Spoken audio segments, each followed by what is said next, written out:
Good morning, Kiwi class. How are you today? Today is Tuesday, the 31st of March, and I hope that I'm seeing you go much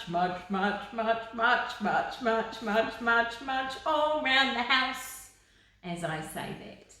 I wanted to say good morning to William and to Rupert and to Luca. Hi Delilah, hi Austin.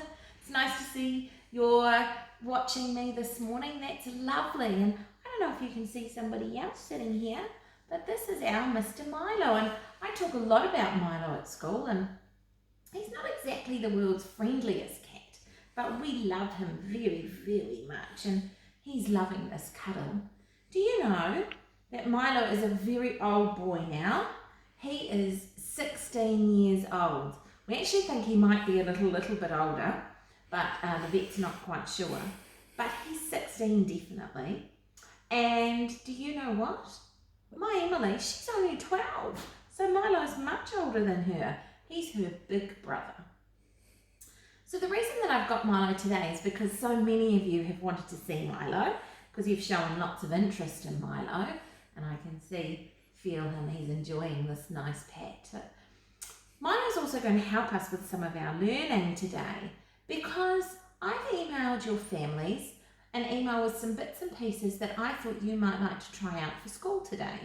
And one of them is continuing on with our measurements, but this time instead of measuring length, we're going to be measuring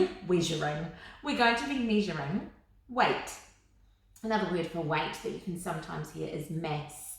Mass.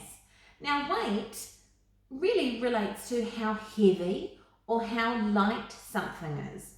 And sometimes you can use scales to weigh things. You might have seen those in the supermarkets, maybe in the vegetables section of the supermarket, where you put some fruit and some veggies into a big bowl and it drops down as the mass or the weight gets heavier, and then you can see the number which tells you how heavy it is. But if you're like me, you won't have one of those scales at home, so you'll need to improvise. And one of the things that you can use to measure weight are your hands. You can make your hands act like scales. So that's what I would like you to do today. I want you to pick some objects around the house, and I want you to see if you can use your hands to measure them. But first you need to make a prediction. Now I've gone and got Emily's fairy godmother that she used to have in her playhouse, and I want you to make a prediction about which one of these objects do you think is heavier, Milo or Emily's fairy godmother toy? Let's have a think about that. Yeah, you're probably right. I think it's an easy one. Milo is the heaviest one. But how am I going to check that out with my hands? So what I'm going to do first, and I think Milo might protest a little bit about this. He doesn't seem very happy. He doesn't seem very happy to be measured in this way. But in one hand, I'm going to put Emily's fairy godmother, and in the other hand, I'm going to put Milo. And what I'm going to do is let my hands drop down with the weight. So which one is the heaviest will make my hand drop the lowest. So let's see what happens. Oh. And you were right. Milo is the heaviest. If I was to pick, say, my pen, you love this pen, don't you? This pen or Emily's toy, oh, that would be a little bit harder and I'd have to be guessing. My goodness. I can feel the fairy godmother is heavier than the pen. So I want you to try that.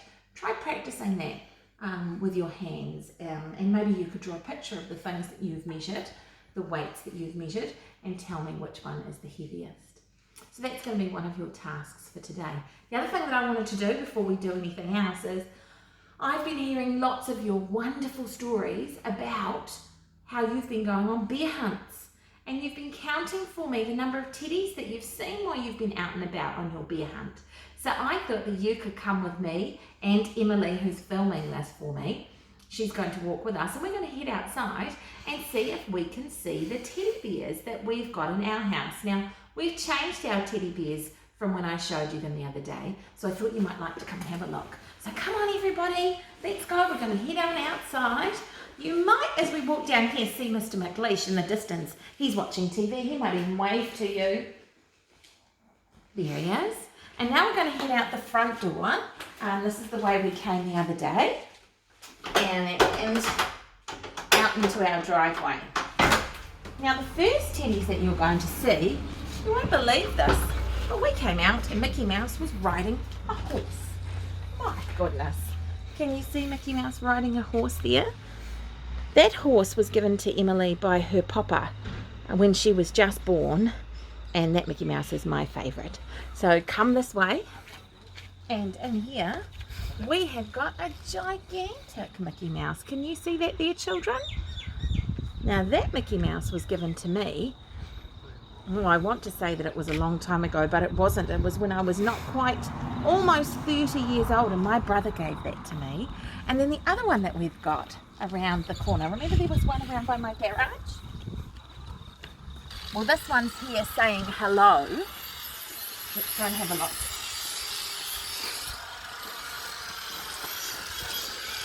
And there's a little piggy saying hello.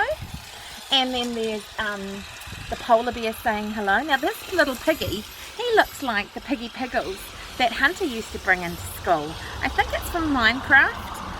Emily's nodding, she's saying yes, it's Piggy Piggles. Well, Hunter called it Piggy Piggles, but it's the pig on Minecraft, so maybe you've seen that pig before. So I just wanted to update you with our bear hunt. I also wanted you to think about the things that you can do that are bucket filling. So I have put a little picture today of something bucket filling that I did for Emily. So she was doing her schoolwork and I made her a hot chocolate. So I want you to think of some bucket filling things that you've done and maybe draw me a picture showing me what amazing, amazing bucket fillers you've been. So my darlings, have a lovely, lovely day. Enjoy yourselves and I'll see you tomorrow. Bye.